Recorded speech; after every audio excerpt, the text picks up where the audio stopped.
topic of conversation surrounding the Jacksonville Jaguars, and more importantly, Trevor Lawrence, is his record on Saturday and how he is undefeated. And would you look at that? The Kansas City Chiefs play the Jacksonville Jaguars on Saturday. But today we're going to discuss on how the Kansas City Chiefs should not be worried about playing the Jacksonville Jaguars on Saturday, and more important areas of where they need to focus. But before we do get into all of that, please be sure to subscribe to the channel and like this video, as I'm going to keep you up to date on anything Kansas City Chief related that you do not want to miss out on. And without further ado, let's have some fun. So leave it to the NFL media, fan bases, so be it whoever. We always tend to find, I don't even know if I want to call it a stat, but I don't know how else to categorize it. So it's a stat, but we find the most meaningless, worthless things to focus on. And as of last weekend when the LA Chargers took on the Jacksonville Jaguars, people started to mention that Trevor Lawrence is undefeated on Saturday, whether it be high school, whether it be college, and now whether it be the pros. He just never loses on Saturday. Now it has everyone in the NFL world, Chiefs Kingdom, questioning, is this you don't want to say trap game because it's an NFL playoff game, but is this a game that Kansas City should be high concerned on? And we're going to get into that right away, and no, it should not be.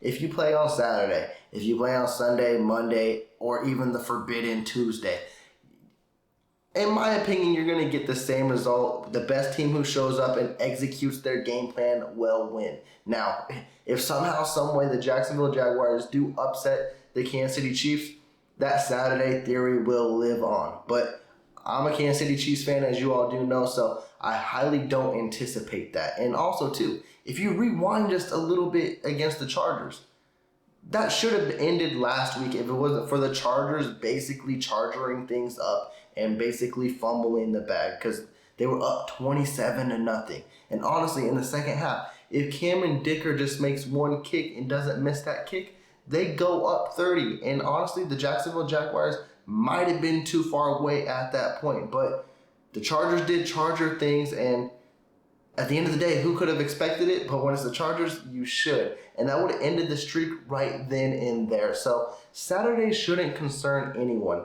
specifically against any team, let alone the Jacksonville Jaguars. Not discrediting them whatsoever. It's just when it's a playoff game, you should be on your P's and Q's no matter what. Everybody will bring their A game, and my least of worries is that it's on a Saturday. So what we're going to focus on now is 3 key players that the Kansas City Chiefs need to stop, or they might get upset on Saturday. And without that, let's get right into all of this. Now, the first guy I want to focus on the Jacksonville Jaguars, and honestly, all 3 guys will be on the offensive side of the ball. Not discrediting anything the defense does for the Jacksonville Jaguars, because you've seen it last week. When they need to play on their A game, they will show up and they will show out and make sure that they stay alive in these games. And honestly, that's what they have done throughout the season. They have had big deficits throughout the year, and this defense has found a way to stiffen up and get this offense back in the game. But 3 key players I'm going to focus on is on the offensive side of the ball. And I kind of had a toss-up situation between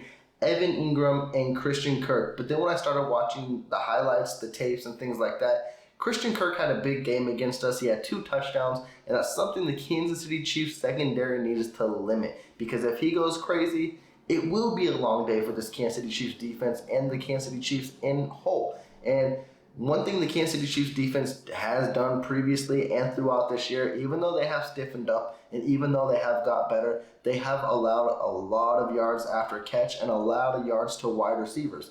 That's something that needs to change, and something we have seen change at the end of the year when this secondary has started to step up. It's going to be key and huge for this team to make a Super Bowl run too. You're going to look on guys like a L'Jarius Sneed, a Trent McDuffie, Justin Reed, Juan Thornhill, Joshua Williams, Jalen Watson. Their names are going to be called heavy because Jacksonville Jaguars, even though they don't have a heavy receiving core with a top 5 or top 10 wide receiver, these dudes make plays. And in specific, Christian Kirk. I remember in the offseason we all spoke saying that, man, what were the Jacksonville Jaguars doing overpaying this dude? Well, they saw something a lot of us didn't see, and they knew that he would fit their scheme, and he has fit it perfectly, and he's become Trevor Lawrence's number 1 weapon, whether it be outside or whether it be in the slot. That's why I said, no matter who's covering him, you need to lock down. And that's why I have liked the transition this secondary has made at the end of the year, because they have been playing some of their best ball. And when it is playoff football time, that's when it matters the most. So keep your eyes on Christian Kirk, this wide receiving core for the Jacksonville Jaguars, and what this secondary can do. I think it's going to be something that's going to be highlighted throughout the game. So keep your eyes peeled. Christian Kirk is someone the Kansas City Chiefs need to stop. And I believe his matchup will be L'Jarius Sneed. That's going to be a heavyweight bout. It's going to be fun because Sneed, he excels in the slot. He has been excelling in the outside too. They both do the same thing. So you could see them travel each other. And if you could take away Trevor Lawrence's number one option, you can give him a harder day and make his life more difficult. Now, my number two guy who the Kansas City Chiefs should focus on will be a lot of people's number one guy because Trevor Lawrence has been proving that, hey, he can be him. The end of the season, how he ended it off, and this immaculate comeback against the Chargers has been something where this is what the Jacksonville Jaguars have hoped for when they drafted him number one overall. And everything has been coming to fruition, and he is looking like a true stellar stud. But I had him at number two just because there is an offensive threat that Kansas City needs to lock down. But focusing on Trevor Lawrence himself, we've seen what he can do. We've seen it up close and personal. He may not have had an elite game against us, but he had a very game manager-esque game where he threw for over 250 yards and both of those touchdowns to Christian Kirk too. He could have had a third if it wasn't called back to Evan Ingram. So it's definitely something you need to limit, and you need to make sure he's uncomfortable. That's what they did in the first game as well. They had, I want to say, 6 sacks. Keep the pressure on him. And like I mentioned in the LA Chargers game, just because Trevor Lawrence came back, by no means was he anywhere near perfect. He threw 4 first-half interceptions. You can get turnovers on him if you make him uncomfortable. The key thing in this one is you got to play 4 quarters of solid football if you want to advance. That's given, but you got to make sure he's uncomfortable throughout because, like I mentioned, before this 27-point comeback, I think he had a 17-point comeback against the Raiders. He had a 10-point comeback in the prior weeks. He knows how to come back. So no game is ever out of the question for him. Don't make him feel like he is him. You got him on the other side of the ball with Patrick Mahomes. So this defense needs to play stellar because at the end of the day, Patrick Mahomes is going to do his thing because he plays like no other when the lights are on too. So it's going to be a heavyweight bout. Trevor Lawrence is going to take that crack too. We always get these young quarterbacks coming in. The only one that's had his fair share against Patrick Mahomes is Joe Burrow. But we've heard the lights of a Josh Allen, Joe Burrow, Justin Herbert, you name it. Even Andrew Luck in Patrick Mahomes' first playoff stint. You name it, these guys have come in rotation.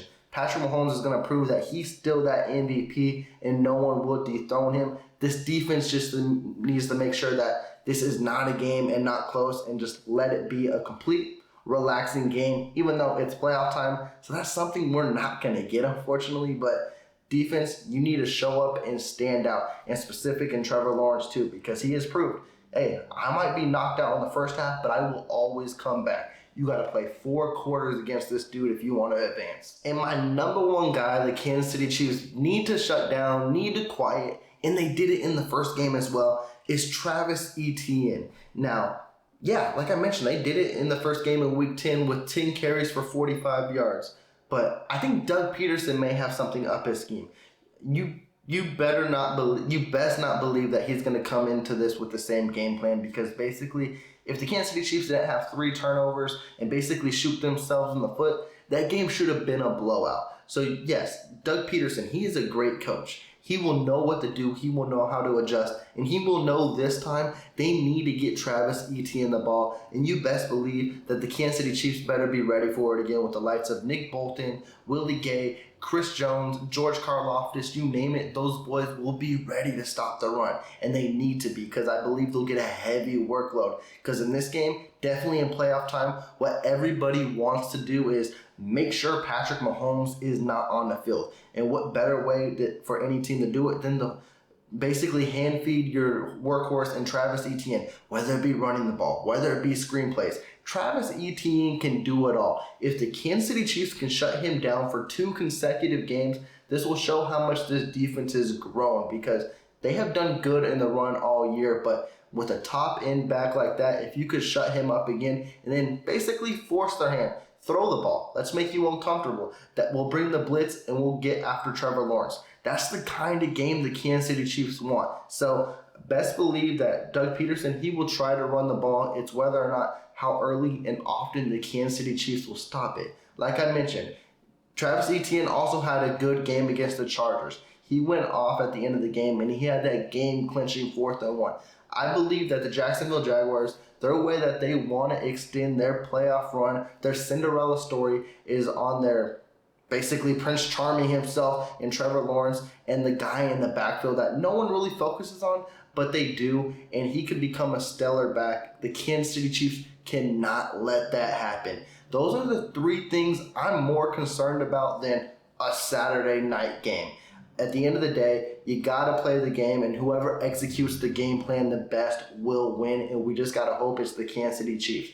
Please stay tuned because I will give you an in-depth preview of this game and go back to Week 10 on some things the Kansas City Chiefs can correct to make sure that this game isn't as difficult as that one. With that, Chiefs Kingdom, please be sure to subscribe to the channel and like this video, as I'm going to keep you up to date on anything Kansas City Chief related that you do not want to miss out on. And without further ado, I'll check back in with y'all shortly. Peace.